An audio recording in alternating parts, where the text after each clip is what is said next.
And now the sudden surge of the fuel pump to an unprecedented 617 naira per litre by the NNPCL Limited has cast a shadow over the nation's economic horizon. Beyond the mere digital display, this price hike holds the potential to disrupt livelihoods and send shockwaves through the very fabric of the economy. Now, for more insight, we'll explore the implications of this price increase and, of course, the impact on livelihoods and the nation's prosperity. Vincent Oshoma is head of equity trading at Interstate Securities and Mutual Funds Limited. He joins us virtually now. Thank you, Mr. Oshoma. We appreciate you and thank you for coming on the program. Good morning. Thanks for having me. All right. How do you think the recent surge in the fuel prices, which is currently at 617 naira per litre, in some places it's 630 naira, depending on the city, but in Abuja specifically, it's been adjusted to around 617 naira per litre. So let me ask you the effect on everyday's life, daily expenses and livelihoods of average Nigerian. Yes, thank you very much. It's going to have a very great effect on the livelihood of Nigeria, on every average Nigeria, because you know that fuel is used for transportation and also for energy in terms of the production energy capacity. Nigeria, we are barely able to produce 5,000 megawatts, so a lot of homes are powered with fuel.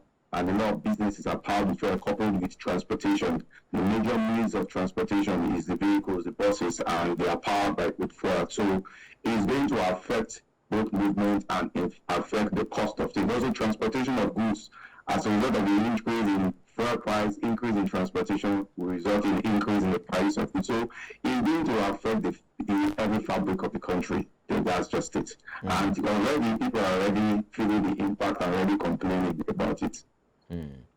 So what sectors of the economy are likely to be hit the hardest, and how would this ripple effect be? Do you think, how can this be managed, especially across some of the sectors that will be hit the most?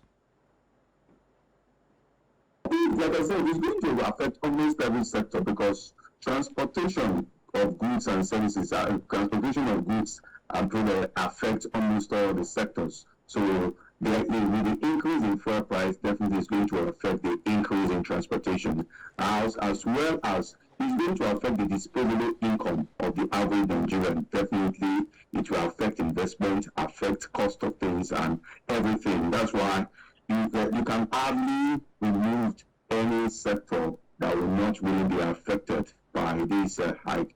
And when you now talk about some like the aviation sector, definitely is going to affect the cost of movement also in that sector. That's why if you look at it critically, there's hardly any sector that will be exempted from this hike.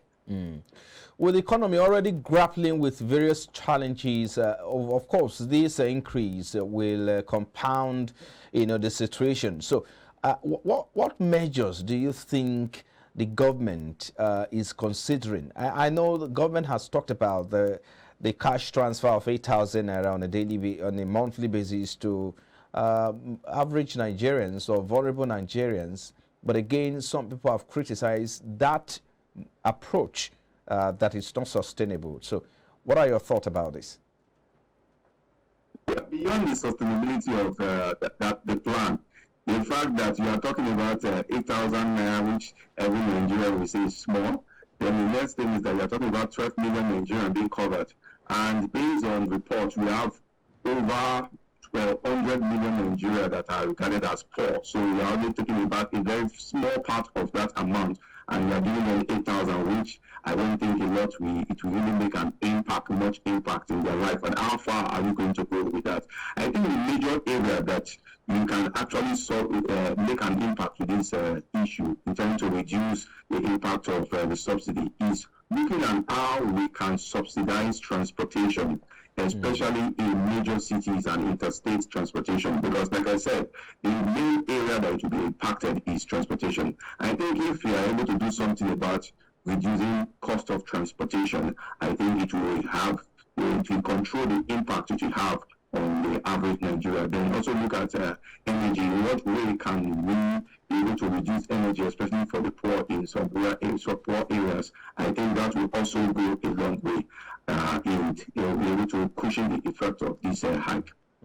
How feasible is that subsidy for energy? Because the federal government is currently considering removing subsidy on electricity tariff. At the moment, the report is that government is spending about 1.8 trillion naira on subsidy on electricity consumption alone. So I don't know how feasible that is going to be. And secondly, there are those who are saying these policies are not well thought through.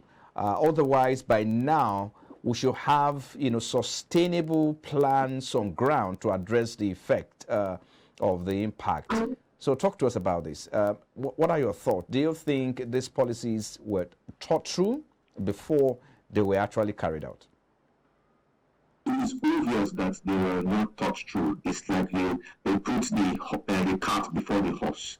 Because now we are talking about palliative. And the palliative measures being talked about are still in the work, still in the plan. Whereas the impact of the policy is already being felt by Nigerians.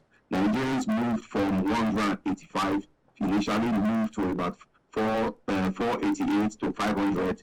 Now they have moved from that 488 to 500 to 617 to 617 to 630.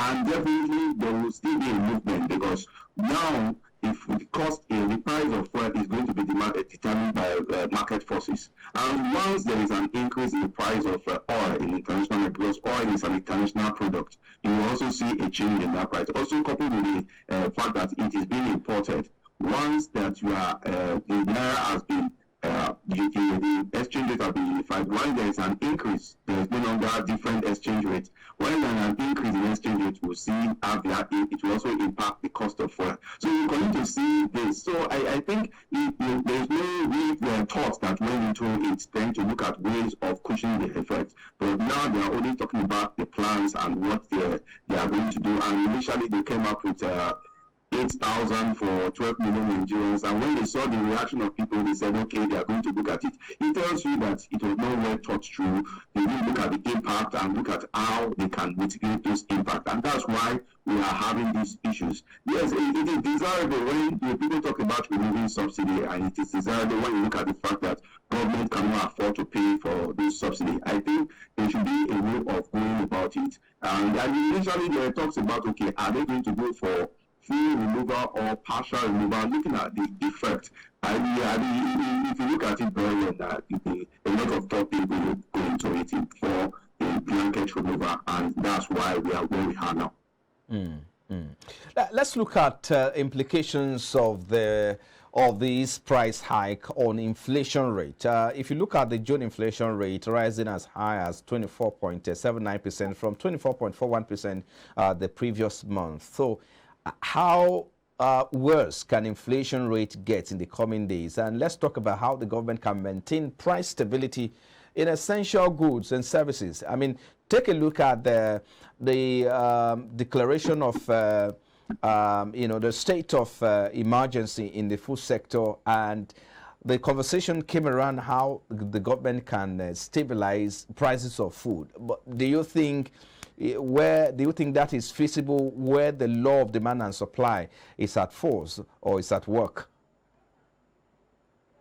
It is very, very feasible. It's possible, because when you look at the inflation figure, a major driver of the current inflation is food inflation. So any step being taken to reduce food inflation will definitely lead to a reduction in the inflation figure or putting it under control. Because the declaration of emergency in food security by the president is a welcome development, and the plan to give seeds and fertilizer, seeds and fertilizer to farmers will definitely increase production capacity.